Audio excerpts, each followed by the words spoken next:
Hi there, I'm Antonella, a 32-year-old thriving in the interior design world. I thought I had the perfect family until everything changed when my brother Jake met Vanessa. Antonella, you won't believe it, I've met the most amazing woman. Jake gushed over the phone. I was thrilled for him. Jake and I have always been close, sharing everything. Our parents raised us to be a tight-knit family, always having each other's backs. Fast forward 3 months, and Jake drops a bombshell. We're getting married. I nearly choked on my coffee. Married? Jake, you barely know her. But he was head over heels. The wedding was a whirlwind, and suddenly I had a sister-in-law. At first, Vanessa seemed charming, full of smiles and politeness. But something felt off.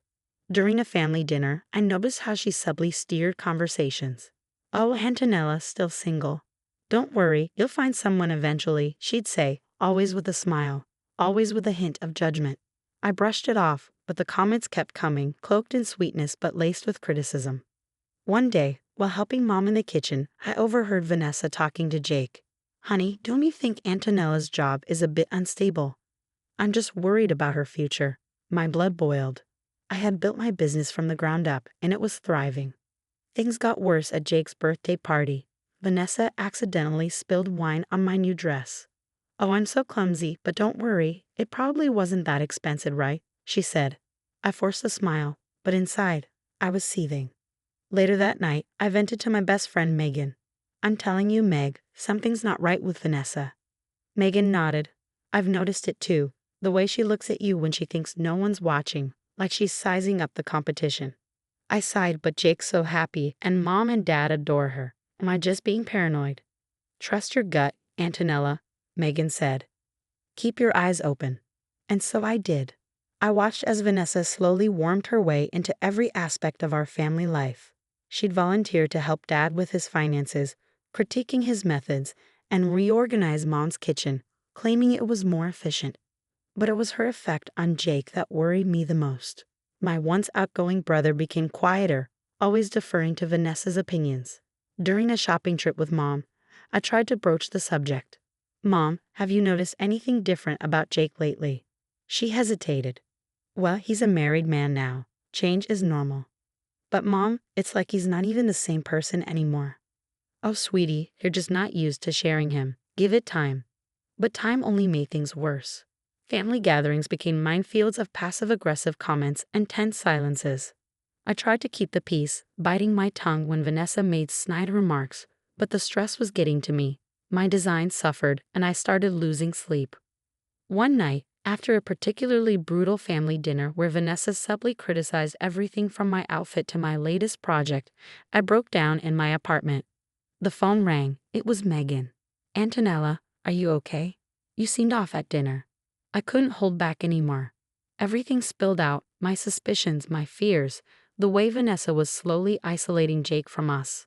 Megan listened, then said firmly, "Enough is enough, Antonella. It's time to start digging.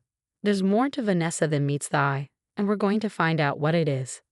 As I hung up, I felt a mix of determination and dread. I love my family, and I'd do anything to protect them, even if it meant exposing the wolf in sheep's clothing that had infiltrated our lives. Little did I know, things were about to get much, much worse. The annual family barbecue at my parents' house was supposed to be a day of relaxation and bonding. Instead, it turned into a nightmare I'll never forget. Everyone was gathered in the backyard, Dad at the grill, Mom setting out salads, and Jake helping Vanessa with her chair. I was chatting with my cousin when Vanessa's voice cut through the chatter. "Antonella, sweetie, could you grab me a drink? You're not doing anything important, right?" I was about to respond. When Mom called everyone to eat, the tension was already simmering. Throughout the meal, Vanessa kept making little digs. "This potato salad is delicious, Mom. Much better than the store-bought one Antonella brought last time." I saw red. "At least I contribute something, Vanessa. What exactly do you bring to these gatherings besides criticism?" The table fell silent. Vanessa's eyes narrowed. "Well, I bring class, for one thing, something you clearly lack." Before I could stop myself, I shot back, "Class? Is that what you call being a manipulative b?" "Antonella." Jake interrupted, shocked. Vanessa stood up, tears welling in her eyes. I can't believe you'd say such things after everything I've done for this family. She stormed off, Jake following close behind. I sat there fuming as my parents gave me disappointed looks. Later, as I was helping clean up, Vanessa cornered me in the kitchen. Listen here, you little nobody. Jake is mine now, and soon this whole family will see you for the jealous, pathetic person you are. I couldn't believe what I was hearing. You're delusional, Vanessa. That's when she grabbed a fistful of my hair, yanking hard. Am I? Let's see what Jake thinks about his precious sister now. She dragged me by the hair into the living room, where Jake was talking with Dad. Jake, look what your sister did. She attacked me. Vanessa cried. Jake's eyes widened in disbelief. Antonella, what the hell? I tried to explain, but Vanessa's crocodile tears drowned me out. I think you should leave, Antonella. Now. I left, humiliated and angry. The next day, Megan came over, finding me still in yesterday's clothes, surrounded by ice cream containers. That's it. We're not letting her get away with this. It's time to fight back. Over the next week, Megan helped me start digging into Vanessa's past. We found discrepancies in her stories. The college she claimed to attend had no record of her, and the company she says she worked for didn't exist. Then luck struck. While grabbing coffee, I bumped into Sarah, who introduced herself as Vanessa's former coworker. Oh, you know Vanessa? How is she, still ruining lives? My eyes widened. What do you mean? Sarah spilled everything. Vanessa had a history of workplace bullying, manipulating coworkers and bosses alike. She'd even gotten Sarah fired by planting evidence of theft. Be careful, Sarah warned. Vanessa's dangerous when cornered. I left the cafe, my mind reeling. I had proof now, proof that Vanessa wasn't who she claimed to be. But as I reached for my phone to call Jake, I hesitated. Would he even believe me? Or would this just drive him further away? As I stood there, torn between protecting my brother and preserving what was left of our relationship, I realized this was just the beginning. Vanessa's mask had slipped, and now I had to decide just how far I was willing to go to expose the truth. After weeks of internal debate, I finally made the call. Mike, a private investigator recommended by a client, agreed to meet me at a quiet coffee shop. So you want me to dig into your sister-in-law's past? He asked, glancing at the folder I pushed across the table. Here's everything I've found so far, but I need more, I replied. Mike whistled as he flipped through the pages. Lady, your sister-in-law's got more red flags than a Chinese parade. I'll see what I can do. 2 weeks later, Mike called with news that made my blood run cold. Antonella, your sister-in-law isn't just a liar. She's a professional con artist. Multiple identities, fraud charges in 3 states, and get this, she's been using your brother's business to launder money. My hands shook as I processed the information. How? How is she doing that? Fake invoices, ghost employees, the works. Your brother's company is a ticking time bomb. I thanked Mike and hung up, my mind racing. I had to tell Jake, but how? Before I could decide, my phone buzzed with a text from Mom. Family dinner tonight. Vanessa insists. Please come. Great, just great. The tension at dinner was thick enough to cut with a knife. Vanessa was all smiles. Her eyes were cold when they landed on me. Jake, honey, tell them about our vacation plans, Vanessa said with a tight smile. Jake cleared his throat. Well, we're thinking of taking an extended trip, maybe 6 months. I nearly choked on my wine. 6 months? What about the business? Vanessa's smile tightened. Oh, Jake can run things remotely, right, sweetie? I saw the puppet strings, but Jake just nodded along. After dinner, I cornered Jake in the kitchen. This trip, are you sure about this? He sighed.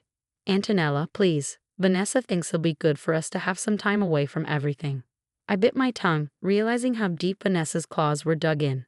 Over the next few days, I reached out to Sarah and other victims I had discovered. We formed a support group, sharing stories and evidence. We need to stop her, Sarah insisted during one of our meetings, before she ruins more lives. I nodded, a plan forming. I think I know how. I spent the next week preparing, gathering every shred of evidence. But Vanessa wasn't stupid. She must have sensed something was up. One evening, as I was leaving my office, I found my car tires slashed. A note on the windshield read, "Back off, or next time it won't be just the tires." I called Megan, my hands shaking. She knows Megan. Vanessa knows I'm onto her. Megan's voice was steely. Then we move now, before she can do any more damage. I agreed, setting the plan in motion. I called my parents, Jake, and extended family. Emergency family meeting tomorrow night. It's about Jake's safety. As I hung up, doubt crept in. Was I doing the right thing? What if this backfired? But then I remembered Jake's defeated look and how Vanessa had manipulated everyone around her. No, this had to be done. The next day dragged on forever. I triple-checked my evidence and rehearsed what I'd say. As evening approached, I received a text from Jake. Vanessa's not feeling well. We might not make it. My heart sank. Of course, she tried to avoid this. I texted back, please, Jake, it's important. I wouldn't ask if it wasn't. Hours passed with no response. I was about to give up hope when I heard a car pull up outside my apartment. I peeked out the window.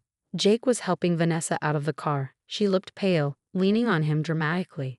As Jake and Vanessa entered my apartment, the tension was palpable. My parents, Megan, Sarah, and a few other faces were already there. Vanessa clearly didn't expect this. What's going on? Jake asked, confusion evident in his voice. I took a deep breath. Jake, everyone, it's time you knew the truth about Vanessa. Vanessa's eyes narrowed. Antonella, you're being ridiculous. But I cut her off, pulling out a stack of documents. Vanessa, or should I say Amanda, or maybe Lisa? How many identities do you have? Jake's face paled as I laid out the evidence. The charges, the stolen identities, the money laundering through his business. Sarah and the others shared their stories of Vanessa's manipulation and deceit. Vanessa tried to interject, her voice rising hysterically. They're lying. Jake, baby, you know me. But Jake's disbelief was turning to anger. Is it true? Have you been using my company to launder money? Vanessa's mask finally cracked. Her sweet demeanor vanished, replaced by cold fury. You're all idiots. Jake, you were so easy to manipulate, and the rest of you are pathetic. Mom gasped. Dad's fists clenched, and Jake looked utterly broken. Vanessa made a dash for the door, but Sarah blocked her path. Not so fast. The police are on their way. The next few hours were a blur. Vanessa was arrested, screaming threats as she was led away. Jake sat silently, processing everything. Days turned into weeks. Jake filed for divorce and worked tirelessly to save his business from the mess Vanessa had created. I was by his side every step of the way. Months later, as we celebrated the successful relaunch of Jake's company, he pulled me aside. Antonella, I'm sorry I didn't believe you sooner. Thank you for not giving up on me. I hugged him tight, feeling our bond stronger than ever. As I looked around at my family, now free from Vanessa's toxic influence, I realized the importance of trusting your instincts and standing up to those who tried to tear you down. It wasn't easy, but it was worth it. We were free, we were together, and we were stronger for having weathered this storm. And that's the end of Antonella's story. Now, I have a question for you. If you discovered your sibling's spouse was a criminal, would you expose them or keep quiet to protect your sibling's happiness? What's more important, family peace or justice? Drop your thoughts in the comments. This is a tough one, and I'm really curious to hear what you do. If you enjoyed this wild ride, smash that like button.